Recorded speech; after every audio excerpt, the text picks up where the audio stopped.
Welcome back to the channel. This is the final episode in a series that discusses the UK CPSA and the US NSCA.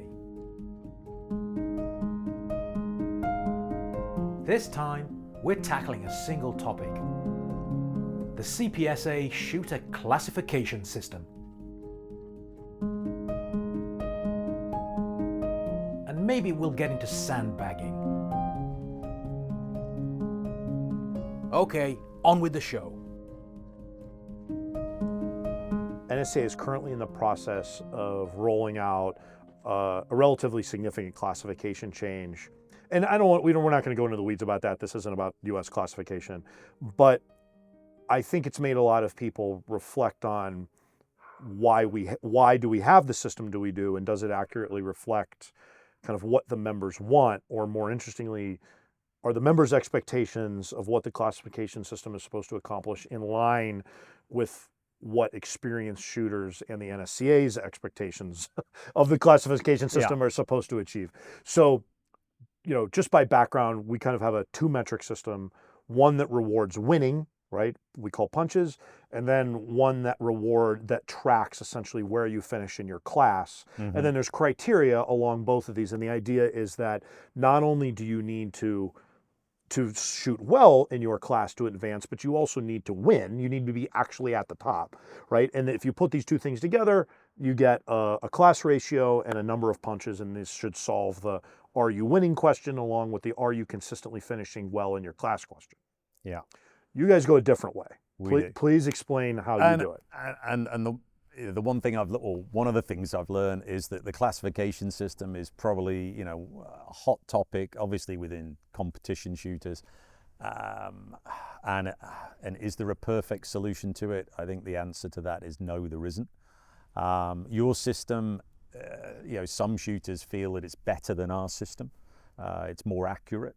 Talk about what your system is. So our system is, I don't want to say simplistic, but our system's pretty easy. That you go along, you shoot, your averages go in, you put in, and then your scores, they go in. There's an average. We run it 4 times a year.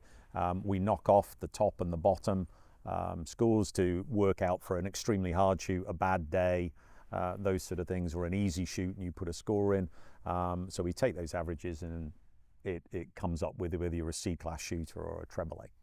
Okay, so it's an average only system where you truncate, where you chop the tails off, high and low. Yeah, and where do those so when you say triple A versus C or D, how do those averages line up to the letters? And they change slightly, and I'm not going to be able to quote you the percentages. Well, rough range, just so people have an idea. But I think where it not. And the reason I probably, looking at it now is we are looking at, it's a constant part of review of where we're looking at. And one of the things that's come up at the minute is to look at can you actually manipulate your classification by shooting easy grounds? And one of the ongoing conversations that we're having with the board right now and with members, and we've got a classification committee that sit and discuss these things, is there a way to do it where you're looking at using the high gun and working points from high gun back at each shoot? Because if you go all the time to an easy shoot, your classification can be an A-class shooter. You turn up at the championship and you go, I'm an A-class shooter. And instead of shooting an A-class score in the 80s, suddenly you're shooting in the 70s. Now, you're not doing yourself any good, but it's a feel-good factor of, I'm an A-class shooter. But actually, in the real world, you're not an A-class shooter. You're shooting easy, soft grounds.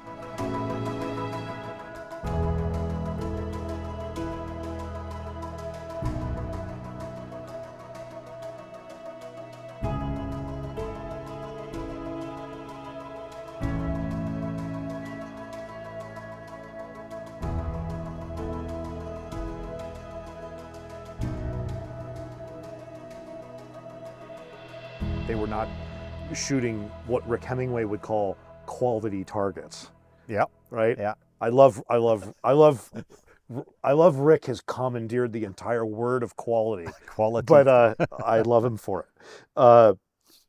So by the way, here, I appreciate that you don't want to put some numbers on it, but I quickly Googled Right. from my iPad here, and just so people, I'm really glad I didn't put any numbers on it because I'm not even sure if this is current, but I just want to give people a sense of what they are. Okay. Okay. Because when you ask an American, and I can tell this, I don't teach, but if I do help someone out and I don't know them, I'll ask them what their average is just to give me a sense, right? Mm-hmm. And I'll remember the number, then I'll go look it up. Okay. And I will tell you that people overestimate their average by at least 10%. It's crazy scary how it's almost exactly 10%. For the average American, if they tell you my average is 84%, you will go on NSCA's website and overwhelmingly find they are 74% sure. I don't know what it is about 10%, but that's the number. So with that in mind, so AAA English sporting, there's a list of disciplines here. AAA would be down to 87.5%. Okay, 87.5% is difficult to achieve. You're talking about, if we talked in class ratio terms in the U.S., 87.5% is probably the top 20 to 22% of master class, I would guess. Okay. And then the AA is from there down to 83, which is pretty tight, but also makes sense to me in terms of a cutoff. And then A would be 83% down to 76%. So, I can tell you just from looking at master class ratios over time, if we were to force people into your system based on percentages alone, a significant chunk of masterclass, of what we call masterclass, would be all the way down to B, where the B cutoff is 76 to 69. Yeah. Right. The bottom end of master would definitely be in B. And I think our system, well, it's never going to be perfect. I think our system, and as I say, there's people that work on this a lot within the organization and a lot more focused on it and have been doing it a long time. Pete, one of my managers, he's been working on the classification committee for years and years, so he understands it in and out. And we tweak it every now and again. We used to do classifications twice a year. Now we do it 4 times a year, and that's to improve the... So when you say you do classifications, what you're saying is you recalculate these cutoffs. We run... And how does that mathematically work? Is it like you try to develop some like normal curve of... in what sense? Well, I mean, how do you come up with these cutoffs? I guess is what I'm asking. So they're done every quarter. Yeah. And then we'll run your percentages of whether if your normal average and you're shooting sporting is 74, and in that previous quarter you've shot 5 times and your percentage has gone up because you've got better and you're actually at 84, you'll then go up. Right. Classification. So you can actually change your classification, 2 or 3 times in a year. 4 times in a year. If you've started and taken lessons and got better and better, your classification could go up. And do these cutoffs change much?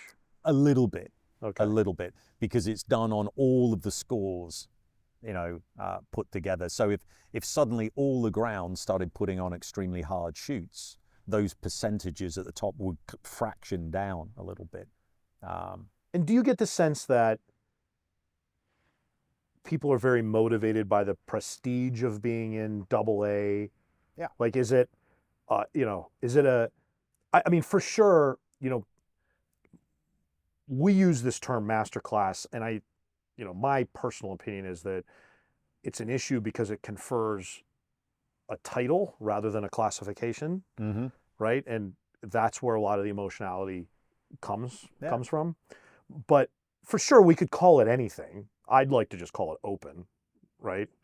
And that would take some of the emotionality out of it over the long term, I think. But, how much of the hand-wringing is about that part of it, do you think? I think a lot of it is. I think because people are there, I hear it as well, whether it's, with people who are AAA shots and then they go down, and there's suddenly a AA or an A class shooter, and some of them will say, I've earned that AAA.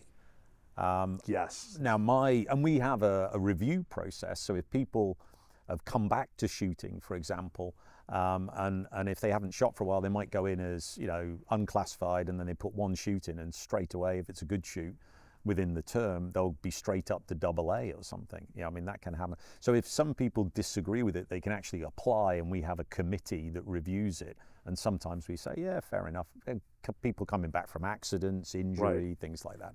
So we do review it, but I think a lot of it, when people bring up, and if it comes on my desk, they'll say, I'm a treble A shot. And then I look at their scores and go, you haven't been a treble A shot in 5 years. Therefore, you can't just be a treble A shot because you want to be one. What do you have any sense of what percentage of your members actually are AAA or AA? Do you know? No, off the top of my head, I don't. I could, you know, certainly find out, but I mean, treble A, a small percentage. It must be 87. Yeah. I mean, there's not. I mean, at 88, 89%, you're talking about the top 10% of shooters in the U.S. So, like, if that number was, I would expect that number to be something like 12, 14%, just Yeah. given that you're down to 87. But Yeah, I'd be guessing if I gave okay. So is there any kind of call for changing it? Are people mostly satisfied with? No, with there's always a call to change it. It came up at our last board meeting the other week. We had 2 or 3 members write in a letter with their suggestions for, as they called it, the perfect classification system. And there's always some good points to it. And you can always, I think, fine tune when you're dealing with percentages. And I think when you're dealing with the anomaly bit is how hard are the targets, right? Especially in sporting. If you look at a trap discipline, you know, even in trap, people will say, oh, you know, this one's, you know, they throw softer trap targets then. But generally, within a percentage, it's the same. But sporting targets, there's so much variety that people can throw. Some grounds, you know, potentially are easier than others. So you've got that variable in there. Part of my argument comes back to, if you want a vanity classification, you could do that, but it doesn't do you any good. It makes you feel good, and you might look, you know, think, oh, you tell all your friends when you get out the car park. Go to a real shoot though, go to a championship, and you're going to get caught out. You might be a AA shot for the 3-4 grounds that you go to and shoot friendlier shoots, let's call them that. But then as soon as you go to a meaningful shoot, a championship shoot, you know, you'll get found out. So what good has it done you? But also, what harm has it done anyone else in the championship? Because you're not sandbagging a score to win something, you know, the other end of it. And I think that's the bit we've always focused on, is how can we stop that? And that's why we brought in 4 classification terms a year, because that cuts out people sort of massaging their scores because there's a championship coming up in June, and they go in going, oh, I'm a B class shooter, I might win my class. Yeah. That's very difficult to do now. Right. Yeah. So, I mean, the reality is you have all the same problems we do, which is, you know, you can have a AA shooter, a regional AA, or no, a local AA shooter, and you can have a guy that can be a very different person than is a AA shooter at a national level. Yeah. Right? Those can be 2 very different people, even though they're both in AA. And also, I think the thing, again, the other variable in there besides targets, besides everything else, is as soon as you go to, say, your nationals, you're out of your little pond wherever you shoot, and you're going to the nationals. So it's a whole different set of people, other competitors. Right. It's not your normal ground. You've got the pressure of it. So, you know, there's all those factors as well. Does this matter to team selection, or is that strictly on event performance? So team selection is on, we have our regional shoots and our selection shoots, sorry, that we put on. And then it's not really classification, it's how well you shoot at those selection shoots. And we do that on a point system from points from high gun. Yeah, okay, so we have Team USA works on a similar way. Like the guy who wins has 1 point, and then everyone else has a ratio of that. Yeah. So if you're 10 away from him, you're on 10 points. He's on 0. Yeah, we use a ratio, but Yeah. It and then gets it's the lowest, exactly the same. and then when we go down the selection for our senior team or our ladies team or whatever, you go down and it's points from high gun, and then it's the one with the fewest points that they're sort of at the top of the selection. And with that, it's time to wrap it up. We hope you found this interview entertaining. If you have, hit that like button and leave us a note in the comments. We look forward to your feedback.